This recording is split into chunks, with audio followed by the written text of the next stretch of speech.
Yeah, when I told my dad, I've said this before, when I told my dad that I was going to be an actor, he said, "No, son, you pronounce it wrong, it's doctor."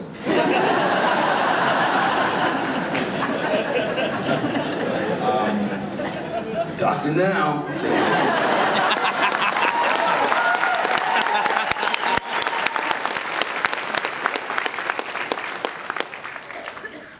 You just don't want to have a medical emergency on a plane and say, "Is there a doctor on board?" And I'll go, "Yeah." "Oh yeah, I can bring people back from death." Some doctor. But yeah, no, seriously, advice that I would give, invest in yourself, invest in your craft. I think of it like a boxer. A boxer doesn't come out of the corner of his ring, it's the first time he's thrown a punch. He's trained for months and months for that fight. And I think it's the same no matter what vocation you choose. The more you put into it, the more you're going to get out. And you have to be, to a certain extent, you have to be obstinate and stubborn. You have to really want it, and you have to go for it, and you have to study.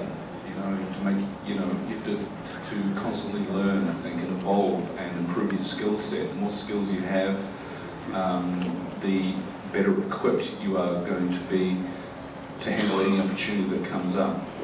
And so that means even if you have to work for free in the beginning, all that small time experience is going to lead to big time ability.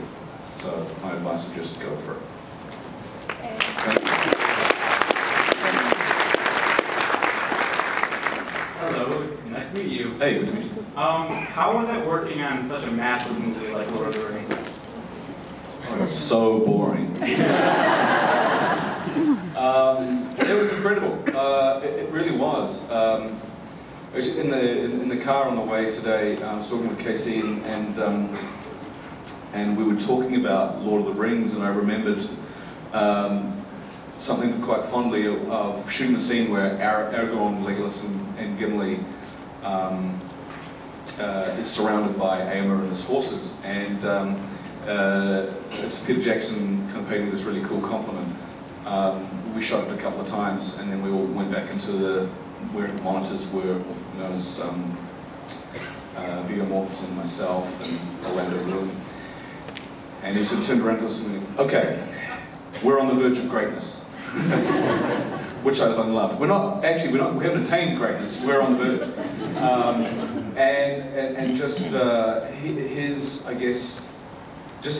his entire sort of ability and demeanor to really give valid, specific direction to, he was one of those rare directors I've worked with who have complete command and power of their abilities and the knowledge to implement it, and they can look at a scene and see what it needs and give you very specific direction as to what to do or what not to do. In JJ's case, he's very good. You can go to him and say,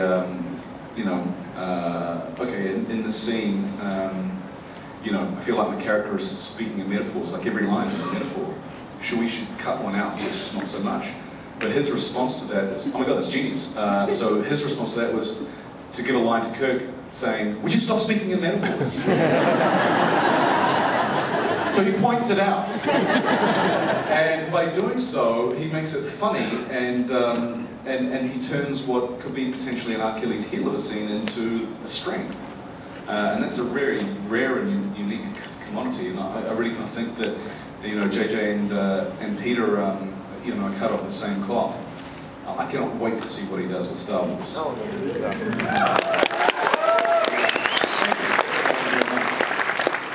Ladies and gentlemen, he's the only panelist who gave a shout out to all the mothers in the building.